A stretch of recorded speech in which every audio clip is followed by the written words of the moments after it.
toothbrush, haven't How we? can she make her own toothpaste but not make her own dental floss? I'm sure you can make your own dental floss. If anyone can, she can. That's incredible. A jam jar's worth. I always just feel, satisfied, just very smug with myself if I'm using one of those foil trays for one of the ready meals I have at home, Thordies. if I put that in the recycling bag, I just have a great sense of satisfaction at the end of the day. I love it. Creature of habit. Yeah. Seb Noble with my ready his meals. Ready meals on the button of 7:30 or whatever every evening. I wonder if there's someone who's got like an 8 a.m. habit that they do every single day, because it's just approaching 8 o'clock. If you've got a thing you do every time at this day, I would love to know. 81333. You can text in as long as it doesn't get in the way of your habit, because you might get upset. Yeah, Slightly unless that is your message habit, texting at 8 o'clock. Please make that your habit, especially this week. Also, in the papers, chocolate chip is the headline of this 10-word story, whatever it is. Chip shop owner David Packer is offering battered cream eggs and chocolate bars over Easter in Torquay. Oh. So you won't be heading to Torquay then. That's why Andy Lake's going there. Andy Lake heading to Torquay for a battered cream egg. BBC Radio Cambridgeshire. To the roads, how's the A47 looking, James? Still partially blocked Thordies. Yeah, there's a car broken down at the junction of Black Drove, more or less midway between Thorney and Guyherne.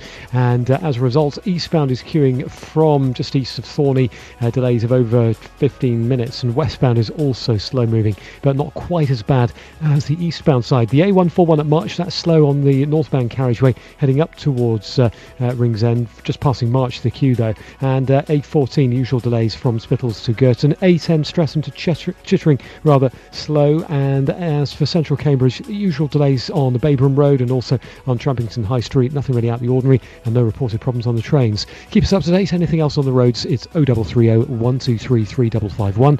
James Worley, BBC Radio Cambridgeshire Travel. Thank you very much, James. It's Thordies on your breakfast show all this week in for Dotty. Still to come in the next hour, Do Watch, which you may remember from last week's breakfast show, has gone absolutely international. A passion for Cambridgeshire. FM, online, on DAB. This is BBC Radio Cambridgeshire. And Battle of the Villages continues. Would you like to put your location on the map? 81333 if you're texting. Start your message with Cam. Breakfast continues after the 8 o'clock news with Andy Lake. Thanks, Thaddeus. Good morning. Moscow is considering its response after Theresa May warned it had until midnight tonight to explain its role in the Salisbury nerve agent attack, or it could face retaliation. The American Secretary of State, Rex Tillerson, has offered his support to Britain's assessment that Russia was to blame for the poisoning of a double agent, saying the perpetrators should face serious consequences. From Westminster, Chris Mason. The Kremlin faces an ultimatum. Answer today whether it was responsible for the attempted murder of the Skripals or face a retaliation. Tomorrow, the government will consider any response from Moscow and then decide its next steps.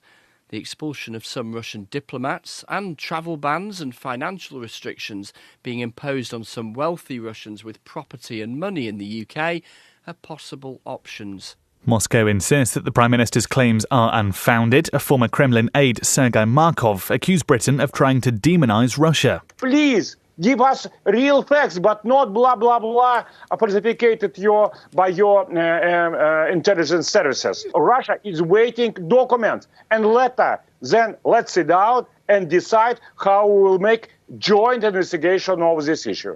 A study commissioned by South Cambridgeshire District Council suggests demand for age-friendly housing will be 80% higher by 2035. The research reveals there's inadequate planning of housing provision across the county to meet older people's needs. More specialist housing needs to be built and more care beds should be provided. Dr. Tom Archer was involved in the study. There is a change in kind of demographics, if you like, and that has impacts on the housing that people need and how we support them in terms of services. So specialist housing covers a range of different kind of housing types. So it would include your kind of traditional sheltered housing, which people might be familiar with, retirement housing, which might be provided by, for instance, the private sector, or extra care housing, which has slightly more support and on-site provisions. A number of mosques in England have been given protected status by the government. Historic England, which helps preserve important buildings, says the intention was to celebrate the country's most significant examples of Islamic heritage. Cambridge City Council has unveiled its Air Quality Action Plan to improve standards over the next 5 years. They'll be discussed by the Environment Scrutiny Committee later on this week. Among the proposals are plans to reduce traffic emissions with environmentally friendly buses and taxis, and encouraging deliveries within the city to be made by bike rather than lorry.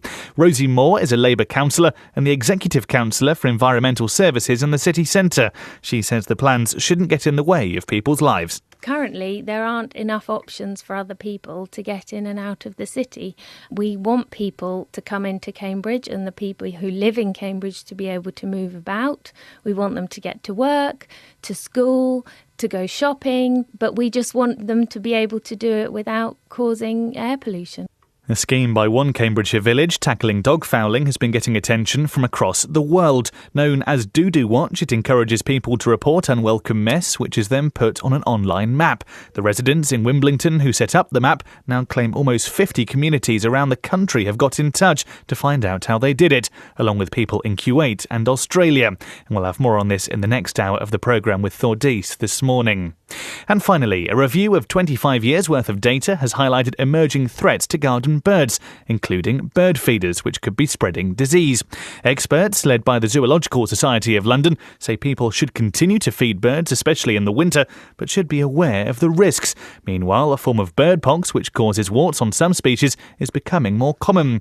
Kate Risley from the British Trust for Ornithology helped carry out the research. There's definitely a gap in people's knowledge, and this is really what this is about. We're trying to just make people think about it a little bit and think about a few simple things that you can do. If you're diligent, feeding your birds, you probably know how much they get through on a typical day. So, top up your feeders quite regularly, because that means that food isn't sitting out there for a long time getting contaminated. Sport now, and Peterborough's promotion push could take a major step forward at Bury tonight. Posh will move back into the League One playoff places if they avoid defeat at Gig Lane. Manager Steve Evans says it's an exciting opportunity. And around £250 million is expected to be wagered at the Cheltenham Festival over the coming days. And usually we've got local interest, with Kalashnikov, trained in Newmarket by Amy Murphy, currently the second favourite for today's Supreme Novices Hurdle. The weather for Cambridgeshire: a mostly dry and bright day with a mixture of cloud and sunny spells. Just a light or gentle breeze, and staying milder than of late as well. Highs of 10 Celsius, that's 50 Fahrenheit. There's more news as it happens at bbc.co.uk/Cambridgeshire. It's 5 minutes past 8. Well, thank you very much, Andy. This is BBC Radio Cambridgeshire. Yes, it is. But it's not your normal breakfast show. I have spent most of yesterday's show, but not today's, being called Dotty. It's not actually Dotty. We sound similar, but we are very different. It's Thordis in all this week, while Dotty has a very well-earned rest, which I'm learning she probably needs, having adjusted to the earlier alarm. You normally find me on at 4 p.m, so being on air at 7 a.m, a little bit of a transition. I am loving it, though, and I'm loving the show this morning. Many reasons why, which we'll come on to in a couple of seconds. First of all, why you might not have the problem of gum stuck on the bottom of your shoe in future. That's coming up on your breakfast show. The Cambridgeshire campaign as well, which is catching the world's attention. Got to dodge them, really, especially when you've got people going down there walking.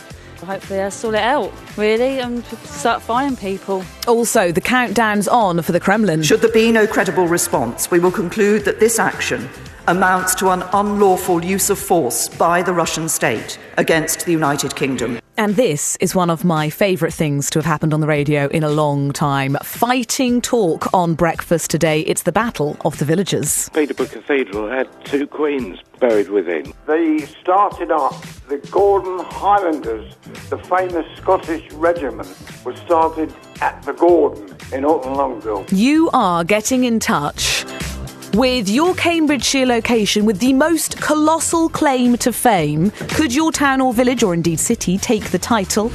We've had nominations for Alton Longville, as you heard there, for Erith, for Great Gransden, Al Walton. But is the place that you live actually famous for something much better than we've been talking about so far? If it is, we would love to hear from you on The Breakfast Show this morning.